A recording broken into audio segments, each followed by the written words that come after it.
உறவுகளை, நான் வந்து பாவக்காய் வச்சு ஒரு பவுட்ரு செய்ய போகிறேன்.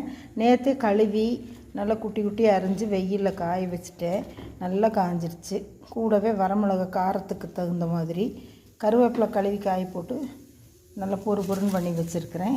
சீரகம் 1 ஸ்பூன், கொத்தமல்லி 2 ஸ்பூன், குறுமிளகு 1 ஸ்பூன், பொட்டுக்கடலை 3 ஸ்பூன், கடலைப்பருப்பு 2 ஸ்பூன். இது வந்து பூண்டு குட்டி குட்டியாக அரிஞ்சு வச்சுருக்கிறேன். இது வெயிலில் காய வச்சு வேணாலும் எடுத்து வறுக்கலாம், இப்படியே வேணாலும் இப்போ பொரிஞ்சுக்கும் நல்லா. இது கூட உப்பு சேர்த்து பெருங்காயம் சேர்த்து வறுத்துட்டு வந்து காமிக்கிறேன்.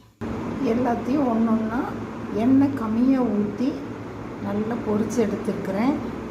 இதை வந்து மிக்சியில் சேர்த்து, என்கிட்ட கட்டி பெருங்காயம் இல்லை, தூள் பெருங்காயம் தான் இருக்கிறதுனால மிக்சியில் இதை சேர்த்திட்டு பெருங்காயம் கொஞ்சமாக சேர்த்திட்டு அரைச்சிட்டு வந்துட்டு உங்கள்கிட்ட காமிக்கிறேன். வறுத்து வச்சதையெல்லாம் நான் மிக்சியில் சேர்த்து அரைச்சிட்டு வந்துட்டேன். பாருங்கள், நல்லா காஷ்மீரி மிளகாய் 2 போட்டிங்கன்னா கொஞ்சம் கலராக வரும். கண்ணாடி பாட்டிலில் சேர்த்துக்கலாம். இது வந்து மனம் எப்படி இருக்குது தெரியுங்களா? அல்டிமேட்டாக இருக்குது சாப்பிட்றதுக்கு. இது மாதிரி செஞ்சு சாப்பிட்டு பாருங்கள். உங்களுக்கு கலர் வேணும்னா காஷ்மீரி மிளகாய் 2 சேர்த்துக்குங்க. இனி வரும் நாட்களில் கருவேப்பிலை பொடி, தூதுவளை பொடி, முருங்கை பொடி இதெல்லாம் வச்சு நான் சாதத்துக்கு பொடி தயார் பண்ண போகிறேன்.